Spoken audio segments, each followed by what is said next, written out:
Zažila jsem ten frustrující pocit, kdy běžné testy nic neukázaly, ale moje tělo mi říkalo, že problém vůbec nezmizel. Opakované problémy s močovými cestami může být nejen pro mě, ale i pro mnoho žen začarovaný kruh. Klasická kultivace totiž často neodhalí všechno.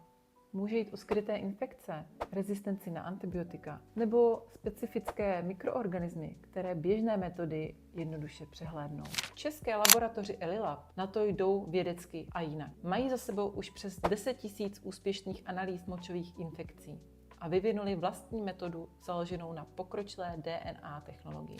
ELITest Urimax od Elilab dokáže přesně identifikovat 27 patogenů najednou, včetně skrytých bakterií a kvasinek. Celý odběr se přitom provádí diskrétně v pohodlí domova a vzorek pak stačí jednoduše poslat zpátky do laboratoře. Pokud stejně jako já už nechcete přišlapovat na místě, jděte na elilab.cz a tam se dozvíte víc detailů o tomto testu.